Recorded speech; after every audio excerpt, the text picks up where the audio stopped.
Di setiap layar televisi dan portal berita, cerita yang kita dengar nyaris selalu satu nada. Israel digambarkan sebagai pemenang, mereka disebut berhasil menyingkirkan petinggi Hamas, menggempur fasilitas Iran, dan menorehkan kejayaan melalui operasi Racing Line. Namun di balik euforia kemenangan yang terus dipamerkan, ada kenyataan pahit yang jarang tersorot.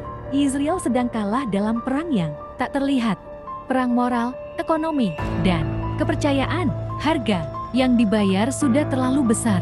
Ribuan prajurit Israel gugur.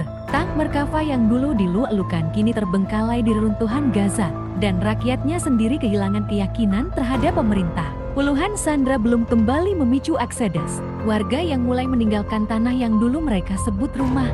Lebih tragis lagi, ekonomi Israel kini berdarah-darah. Perang panjang menghancurkan pondasi industrinya.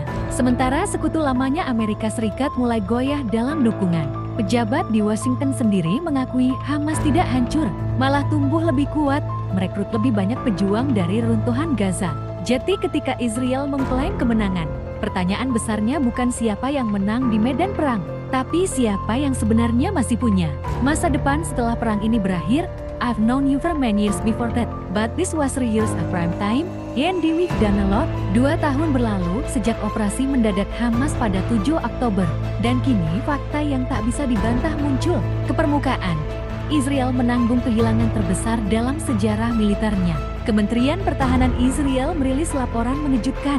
Sedikitnya 1.152 personel tewas sejak perang dimulai.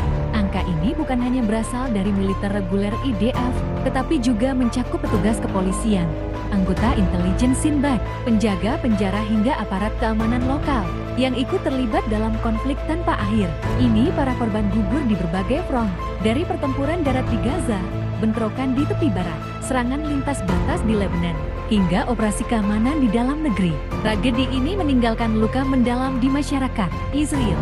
Lebih dari 6.500 keluarga kini berduka, termasuk 1.973 orang tua yang kehilangan anak, 351 istri yang menjadi janda, dan 885 anak yang tumbuh tanpa ayah. Bukan hanya kehilangan prajurit, Israel kini juga menanggung bencana besar di lini alutsista. Sejak perang meletus pada 7 Oktober, laporan militer menyebut lebih dari 1.100 kendaraan lapis baja telah hancur, termasuk puluhan tank Merkava yang dulunya dibanggakan sebagai tak tertembus. Bahkan helikopter tempur Black Hawk U-60 Sikorsky CH-53 dan drone Elbit Skylark dilaporkan jatuh ditembak oleh pasukan Hamas di garis depan.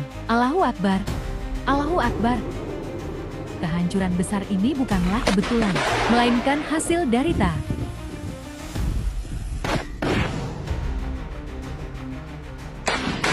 Allahu Akbar.